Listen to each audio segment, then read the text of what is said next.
So anyway, kay si Didi mo ni siya ang nag-send ako. Naalagi daw, di ko yan lang ihatod. So, ang ako lang i-point out nung ang mga friendships ni, you know, katong mga ikit ng mga friendships kay maka-help siya mo. So, katong pag in and out na ako, 2 years pa before na ni-relocate ko diri. Gitabangan ko sa mga tao. Nag-stay ko kay Didi, Cheryl Day na balay dito sa Sydney. Kunya, pag humaniato ko dito sa Melbourne, kanya, nag-stay ko kay Amy, si Amy kay, namita na ako, nurse na siya, namita na ako sa ako ang previous hospital sa Abu Dhabi, UAE. Niya, na yaha kong lagi, yan siya kong patulog sa ilang balay, nag-check, tatukon na magpulis, Amy, tinuod lang. Tapos, nandiyo ko yung on room dito, yan siya kong kipa, yan siya kong kumaayo, very hospitable ko ayo. Shout out to Amy, thank you very much. Kunya, pag kumalapot si Karen dito niya, kani si Karen, very buutan siya.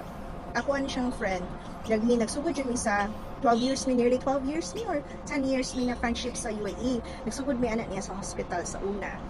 First time mo na hospital. First, kabatch mi nagsugod. Nga, ka-roommate mi, ka-flatmate mi, hantod nalain ako ng hospital, same range ng hospital niya. Pero, the bonding is there. Kaya liman ka gasugod mo sa kanang sugod sa first day jud sa inyong first time dyan nyo sa ibang lain na country aside from Philippines, diba? Murag lahi na feeling that you only have each other.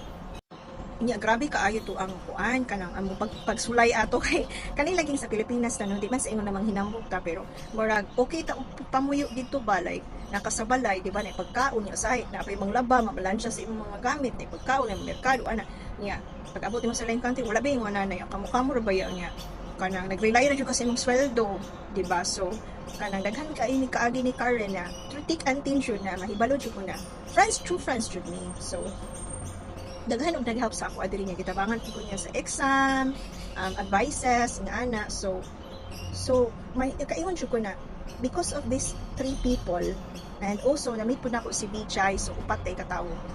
Vijay katong tani po si Vijay, ako pa ni siya friend na gikan sa university. So kabatch niya ako, grupo may friends, kabarkada man ni atong university sa nag-nursing ko. So napod siya diri ginit po niya. So kanang itong mga tao na kanang you think na naara na sila na you meet them once, twice, ang anak niya. Siguro pila na mo katuig na gani mga tao na dili siya mo mag-click. Napoy tao na mahimo siya friends.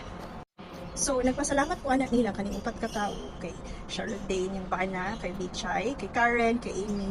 Kay tungod anak nila, sila they are instruments ni Lord na naghap sa kuadi arin ani kaani jud ko Australia kay without them no, so nag-host si Amy na ako, nag-host si Charlotte Day na ako. Si Karen very supportive na siya always, si Vichay welcome na ako. So, siguro kung I would still be here, I can still relocate here, but it would be harder. Tapos they made my transition easier kay naman sila nag-help na ako. Di man kag kanang mabayad pa kag hotel, di ba niya? O pa kakabalo asa ka mo tuytoy sa syudad. So with them murag na easier ba? So I am really thanking them sa kanilang mga friendship.